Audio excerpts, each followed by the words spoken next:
Folks, welcome back to the Pulse. My name's Matt. This is Crypto Heartbeat. It is a Texican evening.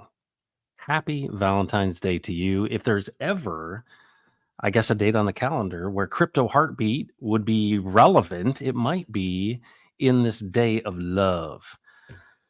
I'll tell you, with what's going on in the world, we need as much of it as we can. Welcome back to you. We got plenty of folks in the chat. Sorry for the little technical issues there, but got a lot to share with you, a lot of updates. Haven't really talked a lot about directly Texan token, what's going on in Texas, the border, all this stuff as it relates to what the TNM's doing. There's some amazing things that are going on, and a lot of those folks who have put in a lot of time and energy and effort are in the chat. And so that's really good. But we've got a bull run on our hands, folks. We've got almost a 5% increase in the total market cap of crypto today in the last 24 hours. I have on my phone CoinGlass, and I watch these basically big wallets moving money, and anything over 25 million in one wallet moved, it puts an announcement. It was like going crazy today. So a lot's happening, folks. This is a good sign for us. Let's say hello to you, and then we'll get into the content. This will be a quick stream today, but I want to fill you in on some of the things that are news that you may have missed out there if you haven't been really paying close attention to what's happening in Texas. Ratfood himself, a Valentine's stream. We're all going to fall in love on this one. We'll see about that. Sam Kemp is here. What's up, Sam Kemp? I saw your beautiful face under the rotunda in Austin. Hexforce 1, hello, Texicans, and David Lee, all the way from southwestern Indiana. It's great to have you here. And Godfather J6, what's up? Jack Houston, what's up, Texicans? Pulse Chain Trainer, all the way from Houston, Texas. Happy to catch you this one live, even if I'm stuck sitting in Houston traffic. Hey, this is probably a good thing to be doing in traffic. I find that when I am driving, I really like to watch Hex and Pulse content, and so hopefully this is an encouragement to you. NT Fryer, what's going on? So many great streams yesterday and today. Texan strong, absolutely. I mean, if you've been looking at the charts or listening to Rags, man, he has been all over the place in wonderful ways. Amazing what's going on. It's encouraging, right? And that's what we do. It's all about momentum. Texan OG Day 1, good afternoon from the Sunshine State. Good to have you here. Clintrons, good day. Heartbeat and crew. Gospel Preacher, what's up? I saw you over there on Rags' stream. Good to see you. Ida, welcome back. I'm back online now. YouTube and TikTok, Kingdom Conviction, fantastic. Come check out my legendary beard. We need to do that. Let's go check it out. Folks, check Gospel Preacher out. That would be fantastic. All right, so I want to share with you a couple things. So a couple images. Let's talk about the TNM. They were down in Austin delivering the petition signatures, not only the Republican ones, but also the Democratic ones, right? So these were both for the primaries, and the GOP shut us out of the ballot as far as, putting something as a proposition on the ballot. And so the loyal Texians went to Austin, and yesterday delivered 170,000 petition signatures to the governor's office and are requesting a special session. So we'll show you some things there. The thing I want to show you is this handsome picture right here. These are all the folks that came out. We'll have to probably zoom in there, but you can see Daniel, and right in the middle, holding his hat over his heart, is the great Sam Kemp. But amazing Dean Ross Texians there, just all the great folks. But this is a really good turnout. You can see Nate in the back there with his cowboy hat on. But these folks all came together in a show of force to say, hey, this is what Texans demand. And 170,000 petition signatures delivered. I mean, if that isn't something, that's something. But what the request here is a special session to basically put Texas up for a vote. That's a huge deal. But I have some exclusive insider video that Sam Kemp sent me, and so I want to show you what was said. It's a little bit noisy, so be aware that the background noise is pretty significant on this video. But I want you to hear what Daniel Miller said to all of those folks that you just saw there in the Capitol Rotunda, right there in the heart of Austin's Capitol building. I want you to see this or hear it too. So hang on, let me pull it up. Present Share screen. All right. Hopefully this will come through. All right. Here we go.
Well, I'm hearing the audio is not good. I apologize for that, folks. It was a great speech, and it was definitely noisy in the background and low volume.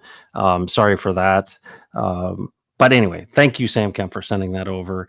It's just great to see so many people out there standing up for Texas independence, for freedom, sovereignty, for our rights, and it was really cool to see all those folks out there. But this also is getting picked up in the media, and there's a couple things that I want to share with you as it relates to that. The Texas nationalist movement, if you're not following them, you need to be following them because it is heating up. And I just want to walk you through their feed real quick here, just so that you can see what's going on. Share screen. This is, from January 24th. I mean, on the front cover of the Newsweek was Texit, which is such a great image of this being pulled out of the like a puzzle piece literally being removed from the United States. So this is definitely on the radar, if you will. But here's the article. So Daphne posted this. This is actually, and let's pull this up. I'm going to show you this. This is the article about this, and we'll walk through that as well. Screen. All right, here it is. Texas nationalist movement demands Governor Greg Abbott hold special session to discuss Texit. And I think this is a great move. I think this is a great move by Daniel and the team and everybody, basically saying, hey, we're going to bring 170,000 of these. Basically, you box this out from hearing the people of Texas. And we're going to demand a special session. And of course, this is, carrying the recent poll found that 67% of Texans, if given the option, would opt to remain part of the United States. That's interesting. They would literally support Texas independence. And so it's this is gaining steam, folks. And a lot of this has been around the issue of the border, right? And I've often felt like there had to be some sort of catalyst. And so I'm going to give you a little bit of my thoughts on what I think is going to potentially happen here. The folks in Austin are watching out for themselves, right? And we know that politician wise, right? They're just checking the, direction of the wind. But there's always a tipping point in every situation. And I think that what we're going to see before we see a special session, I don't think that, we came there, we delivered this stuff and he goes, oh, okay, yeah, let's do a special session. I mean, that's really serious. But here's what you're going to have to kind of listen for. This is the beginning of saying, hey, I've got a reason. 170,000 people are upset. They want to see this discussion happen because that's really what it is. We want this to be an option. Well, we can't get it on the Republican ballot. So the option is, hey, he can call a special session. But here's the key. You'll know we're getting to the tipping point when Governor Abbott threatens Texit. Okay. I think it has to happen, right? He's not just going to go, oh, special session, let's go. It's going to have to be used essentially as a threat. And we're giving him the ammo to threaten that. But I would encourage you, pay attention, because that to me is the next step in all of this. Is if this is going to escalate to the next step, it is going to be a threat from the governor.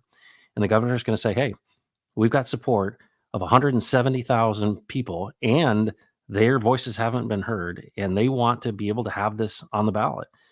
And forcing that vote, I think, puts all eyes internationally on Texas and on this border issue. So there's some political calculus that has to happen here. But what's interesting for us is we want to see this be considered, right? We want to give the people of Texas this opportunity to vote.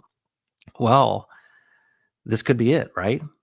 As a governor who's fighting this battle with the federal government over the border, having some ammo, if you will, is key. So I think this is a very strategic by the TNM and all the folks that went out there. I do not think that this is in vain, and I really think that this is something that when you've got to fire it back at them, because think about what's happened. What's happened since the whole border issue has erupted here? It's this whole issue of the Supreme Court and the razor wire and saying, hey, we got to cut this razor wire.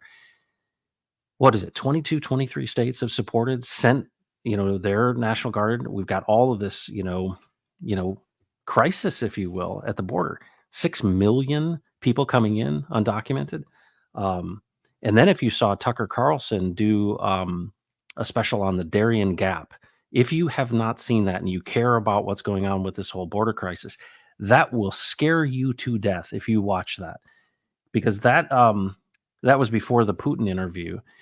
But there's actually a biologist who actually went down because he had been working in Panama when he was a younger person for the Smithsonian in the Darien Gap. And this is right there in Panama where there's 60 miles of just dense jungle.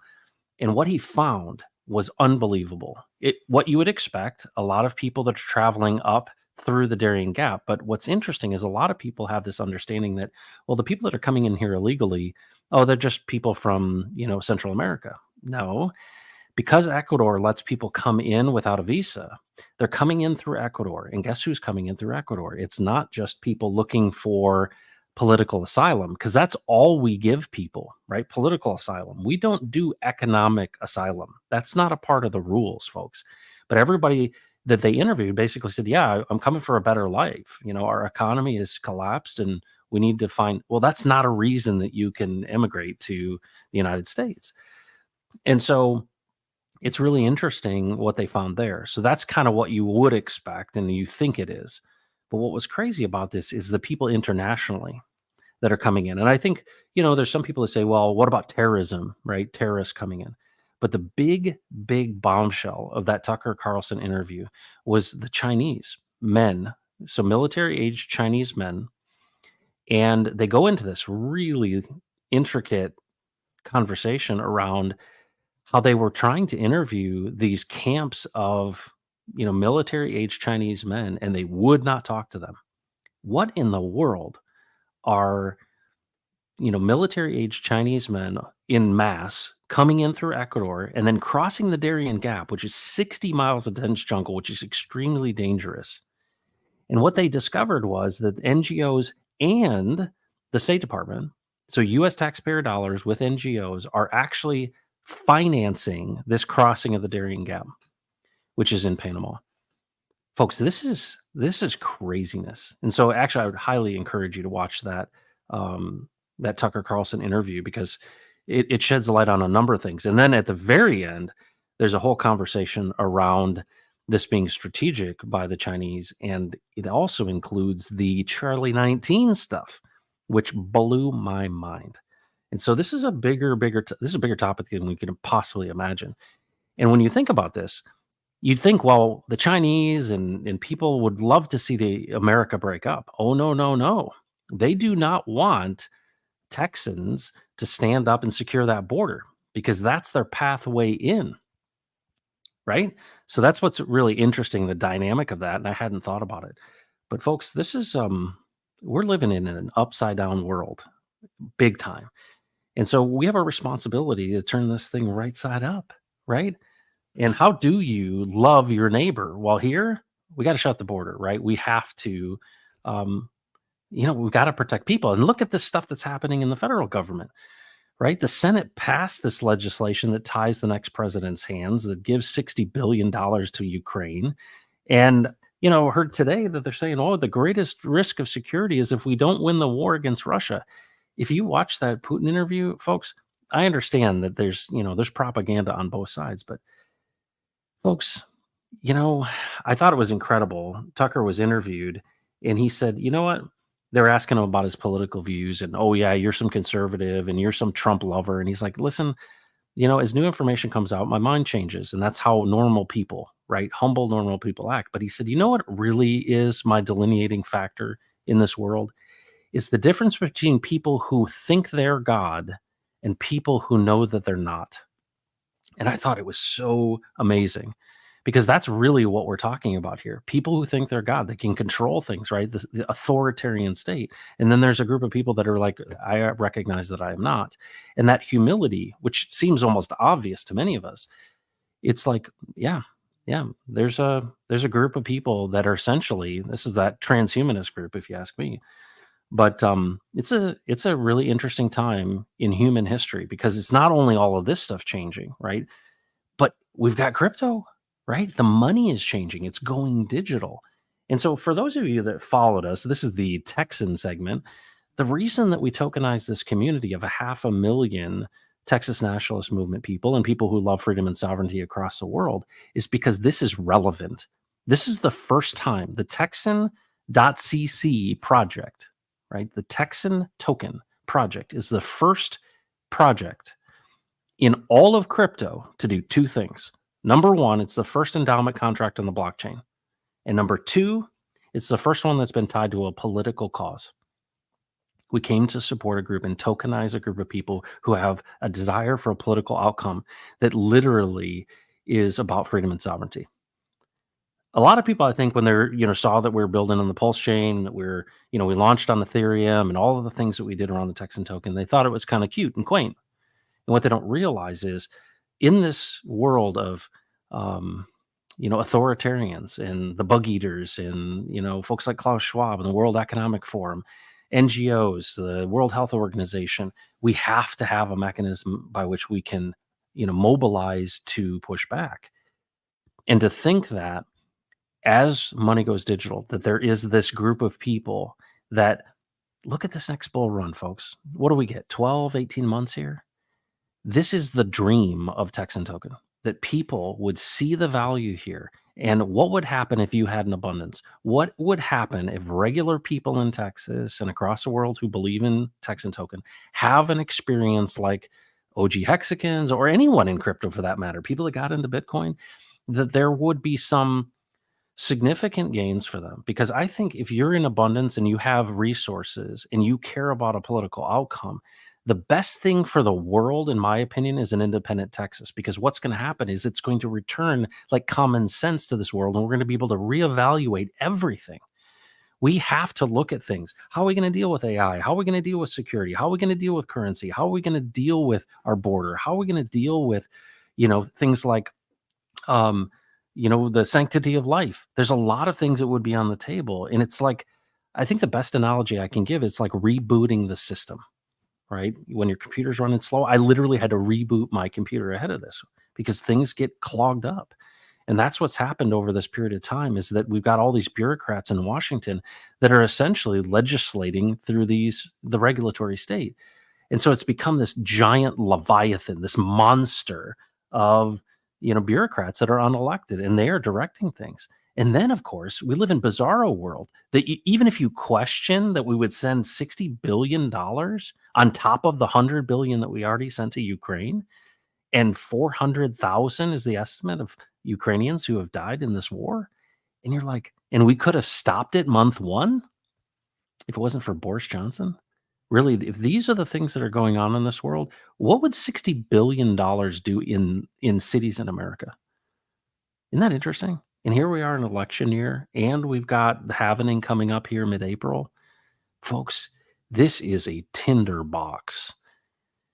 But it's exciting because in order for us to get to this next renaissance, we have to go through this crisis era, and it's going to require sound, sensible leadership. And we're seeing that coming out, right? We're seeing people like Tucker. We're seeing people like Vivek Ramaswamy. We're seeing people like, it's really this Gen X leadership crowd who's going, hey, I don't hate Russians. right? I don't hate Chinese. And what's funny is this old idea that really is a hangover from the Cold War. We do have to be sensitive to our security, right? We need to close our border. But there's something happening in the world where, because of the communication networks, we have friends that are Hexicans everywhere, right? There are Texans everywhere. We realize that, what do most people want? They want safety, security, economic opportunity, jobs. They want to care for their family. They want tomorrow to be a better day than today. And I think that's pretty universal. Now, are there people that are completely ideologically opposed that want to, like, just kill people? Yes, I'm not talking about them. Talking about regular people. And there are regular people across the world. And we learned this from the Charlie 19 when we all went through a collective experience together. And now with the communication platforms and all that, it's like, we need leadership, folks. And in my opinion, Texas independence provides that. It provides this opportunity to shine a light and to say, who is going to be, where is that city on a hill? Where's that shining city on a hill? Where is it going to be? Remember, if you're as old as Crypto Heartbeat is, you remember Morning in America. This is when, right in 1980, when the election happened in 1980 and Reagan came in. What did we have? It feels like a repeat of that. We had the Iran hostages crisis going on at that time. Reagan came in and it was over. And you think about that kind of leadership, and whether that's in the United States or in Texas, we need principled leaders. We need people who will listen. And it's funny. It's almost like people have been, they went through political science in college and said, I want to pick, politics as a career. And then they think they need to play this role. And I'm a politician now. And you see this. I mean, you see all of them doing this. And I'm like, where are the real people? Where are the real people? And of course, who do you know that actually wants to get into politics, right? That's like the last thing, regular good people want to do. And you think about it, what's required in this future is people that are going to step up into civil service that actually want to serve and then go back home, right? They want to make it better. And so the system isn't set up for that. It's not designed for it. But folks, we got some challenges, but we also have some wind at our back. And the things that the Texas nationalist movement's doing is incredible. And then to see the chart and to see the performance of things and to see what's happening in the pulse chain is really encouraging. Because imagine this future as we see this, this move up and to the right in this next bull run. Imagine this scenario. All the money's going digital. If things get crazy in the world, people are going to retreat to, security or safety. It used to be gold. Now it's Bitcoin. But what ends up happening is they're not going to get the returns that they want. Everybody's chasing yield. And then what's going to happen? And I heard this earlier on a stream, and I don't know who to credit this to, but I'm just going to say this.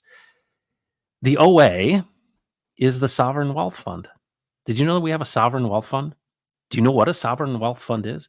So a country would create a sovereign wealth fund, and it would be to invest in things.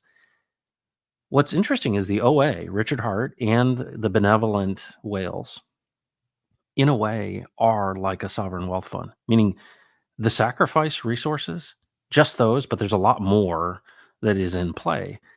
That actually is this opportunity to invest. Oh, it was Charles Hoskins. Charles, who is the founder of Cardano. He said this. He said Cardano has their sovereign wealth fund, if you will. Well, guess what? Richard Hart's got his sovereign wealth fund. He doesn't need the money. So what is that $600 million worth of DAI that's sitting there? What is that for? That's our sovereign wealth fund. That is to direct the path of this thing. And get ready, folks. It is almost go time. And you'll know it when it hits because it's going to be shocking. And I think a lot of people have been saying, everybody's arguing between this. Is it Inc? Is it Pulse? Is it PulseX? Is it Texan? Is it whatever, right? Is it Hex? Is it eHex? Is it pHex? Folks, this is a rising tide in the Pulse chain, in my opinion. And everything that's bonded with PLS is going to move. It's going to move together. It's going to move up.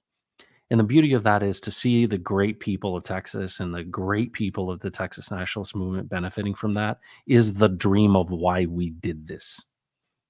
Very, very thankful for that. It is actually coming to pass. And to think we've hitched our wagon, maybe we're a little bit lucky, but maybe there's some divine intervention. And so I'm super, super thankful and very, very excited because as people are bouncing between these things and picking up meme coins and doing all this, folks, if you're on the Pulse chain and you're a project that's paired with PLS and you're reputable people that aren't rugging folks, just get ready for the ride. That's what's so incredible. And the potential here, because, economic data, all of this stuff, they're going to be pushing the CBDCs and everything's going to be pushed to digital. And so where's the value centers in the digital world? Well, it's Bitcoin, it's Ethereum, it's in the altcoins. So all of this economic energy that's been pushed into the Pulse chain through Hex, through Pulse chain, through all of the things that have happened here, whether it be sacrifice money or otherwise, is stored economic energy. And as all of these things turn digital, folks, this could be a bull run of all bull runs. This could be the biggest one, but it's likely not going to be the biggest bull run in Bitcoin, right? It's diminishing returns, top of its S curve. But this is really, really exciting. And then you couple it with the things that are happening in Texas. And I'm going to tell you this. If Governor Abbott threatens, if he actually threatens Texas on the federal government, get ready, folks. Not only in the Texan token community and in crypto, but in the state and for the world. It's an opportunity because think about this. We're the 8th largest economy in the world, and we're going to have sensible leadership, folks. And I've often asked, years ago, where do good people go?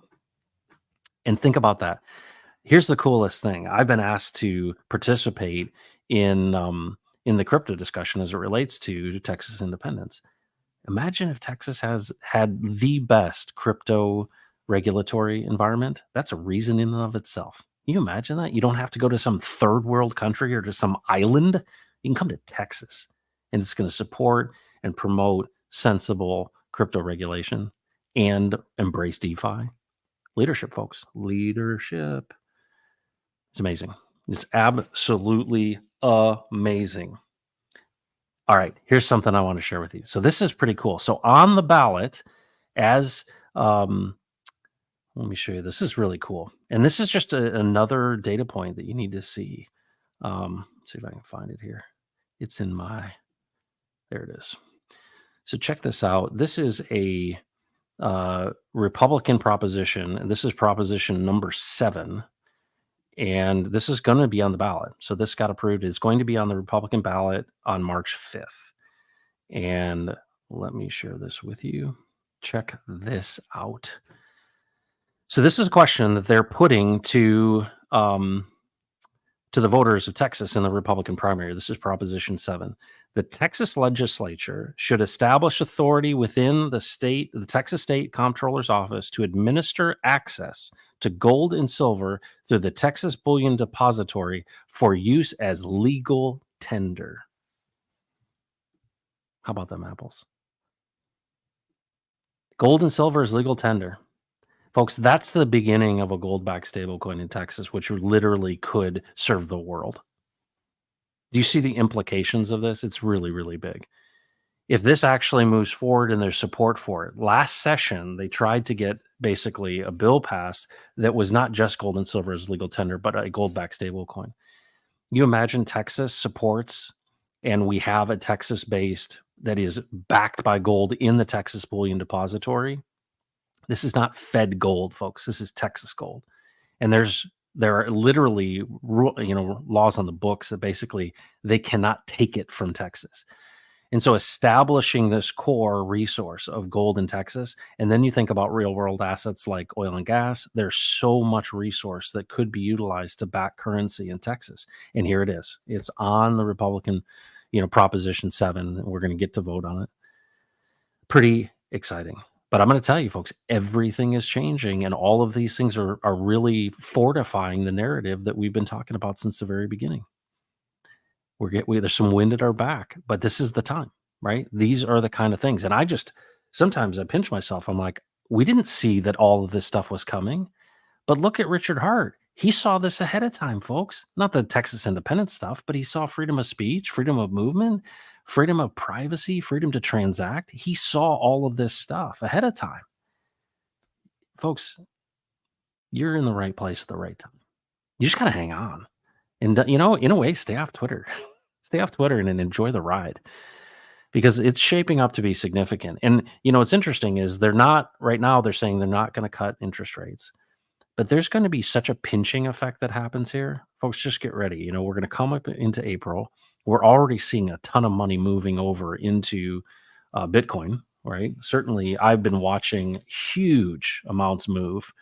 Um, and this is where people are going to go. Where are they going to get their yield in the future? And that's, not even considering the things that are happening geopolitically. Are we going to see the resolution of this Ukrainian war thing? In my opinion, everything that's been done in the dark for years and years is being exposed, and people are on the run. And whether it's in the Netherlands with farmers, whether it's in Argentina with the new leadership there, whether it's what's happening in the United States, people are pushing back. They've had enough. They've had enough. And I'm gonna tell you, what is that future? Well, we got to get like adults back in the room. We've got to use sense, right? Right. One of the most ridiculous things.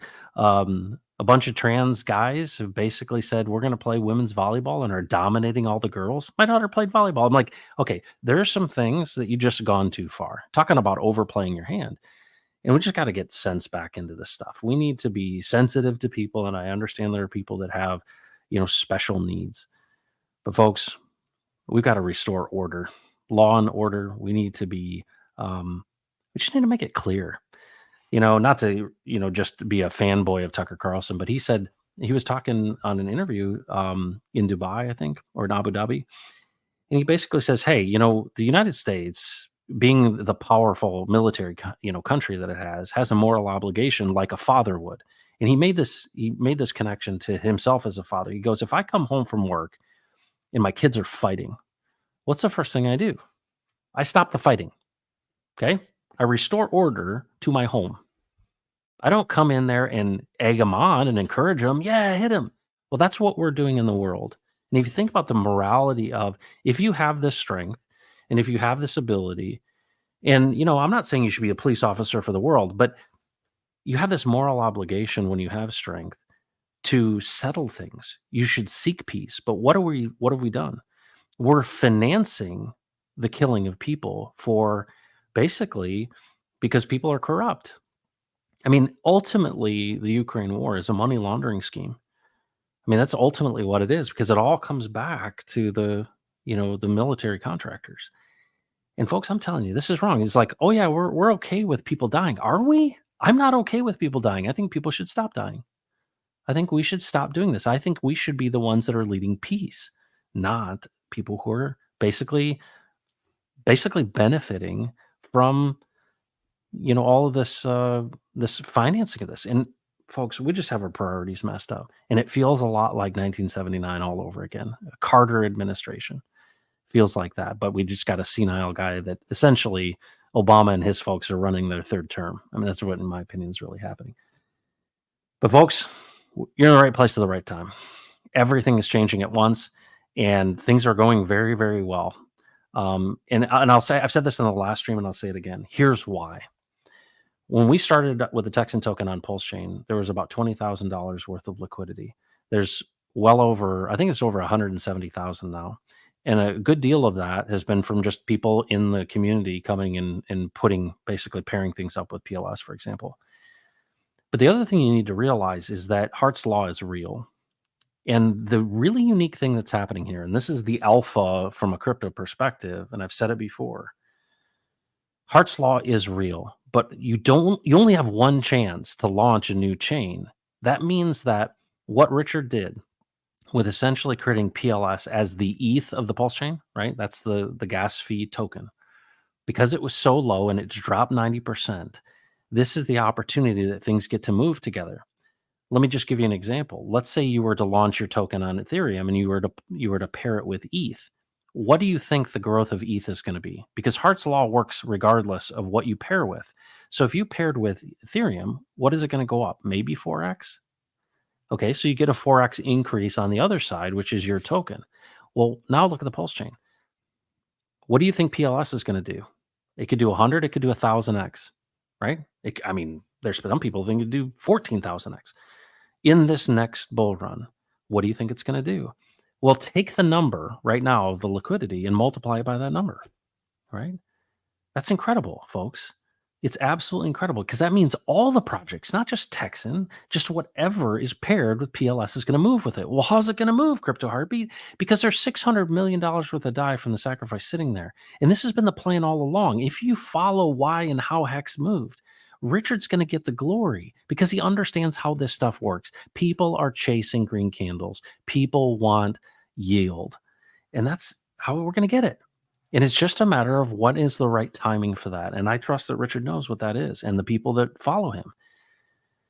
Folks, there was a moment at a meetup in Europe, and this is, years ago now when Richard did that tour across Europe, where he stood there with that leather Louis Vuitton jacket or whatever, and it had all the like luggage on it, right? And he literally said, Pulse Chain's going to basically, and Hex is going to basically suck up all the value in the world. And obviously, that's a pretty grand statement to say, but I understand what he's saying now. When you show that something that is so low is moving so quickly and it has so many different narratives, it's essentially like let's say we went fishing, right? And we chartered a boat. And let's say it's a group of us and we're hanging out on the boat, having some beers. It's nice and, sunny. Do we only put one line in the water? No, we at least put one for each of us. But imagine every other line that you put in with bait on it, potentially you can catch a fish. What's amazing about the pulse chain, and I think there's all these arguments between, oh, this and that. I'm considering the people that are builders within the pulse chain are legitimate people that are doing legitimate things. I'm not talking about the scammers, right? I'm talking about the legitimate people that are building legitimate projects. We're in this together, folks, because this rising tide literally will lift all boats. But think about this. If it wasn't for Texan token, there's people in the Texas nationalist movement who would never be in pulse chain. But it's the truth about internet money as wallet as well. There's all these different memes. You may like gophers. That's cool. But that is another line in the water, right? It's another narrative. It's another story. It's another thing. Then think about the content creators and then think about all of you. And it's just like, folks, this is really special. People, and this is what's so cool about this is that it's the classic underdog story. Classic underdog story. Remember this? I don't know if you're as old as me, you remember the Bad News Bears. If you're a little bit younger, you might remember the Mighty Ducks. Remember that movie? There's all these stories, and we love these, right? This is the story of Hoosiers. It's the story of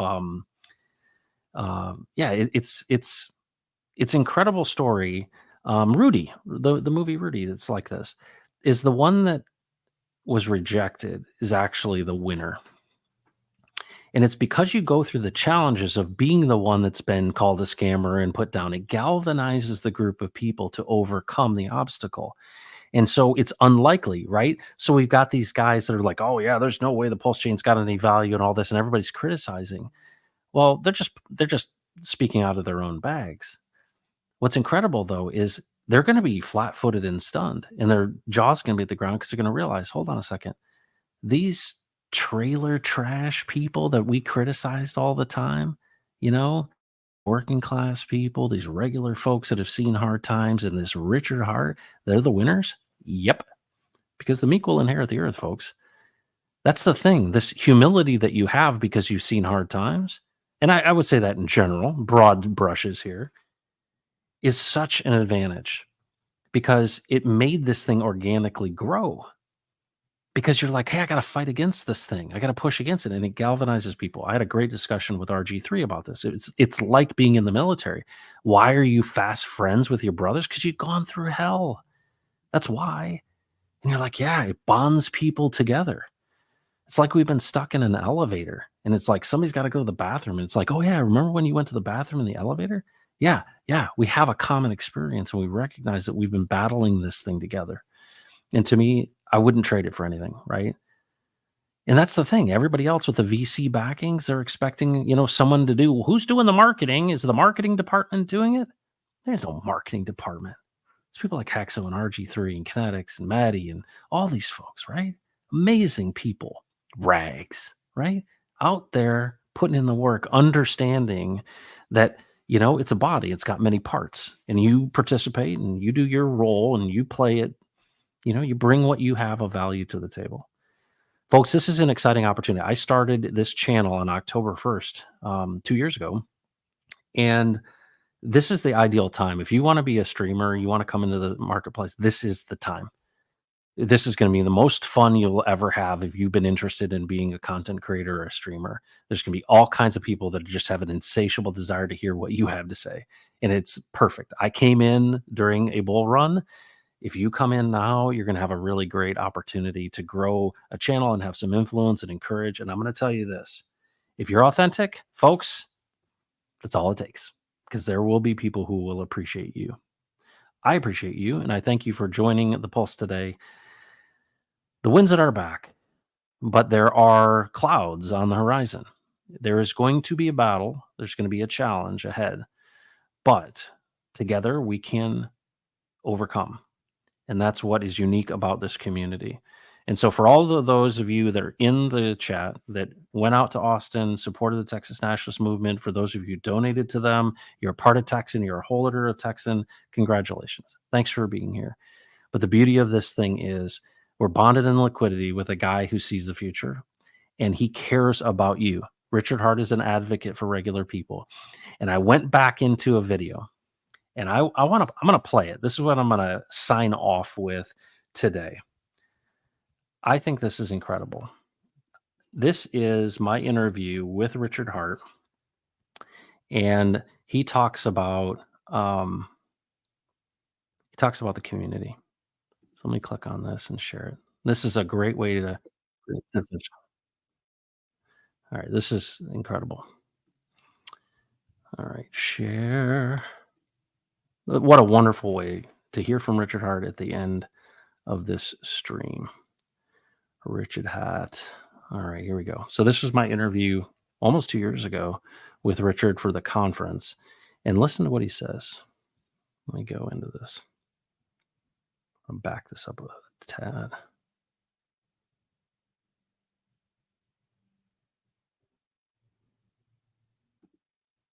Well, my last question, because I know we've got limited time, is really about legacy. One of the things I hear you talk a lot about is being the best guy in crypto, the best man in crypto. And I agree with you. You are. You've obviously given money to the Sens Foundation, but you have, it seems like, vision beyond just crypto, obviously for health and those type of things. But when it's all said and done, when you're 99 or 109, what do you want people to remember you for? I think it's the community. Everything comes back to the community, always. You want to make people's lives better. You want to make them happy, healthy, wealthy, wise. And what else matters? Like, only the people matter. And even making progress, like as far as medical research and medical progress goes, who do you think does that research? People, So it's, for me, it's all about the people. Because look, man, I've been retired for 20 years. Like, I've got all the stuff. I run them out of stuff. They don't have stuff for me now because I bought it all. So, like, stuff isn't the end game. People are the end game. So for me, my legacy is building a community with wonderful morals, wonderful values, wonderful performance. A shining city on a hill. A shining city on a hill. You heard it here, folks. If you doubt that Richard Hart is not only in it for the glory, but in it so that you can win it, you're missing it, folks. This is an advocate at his best, because he doesn't win unless we win, and he understands that our fates are intertwined. So how amazing is this?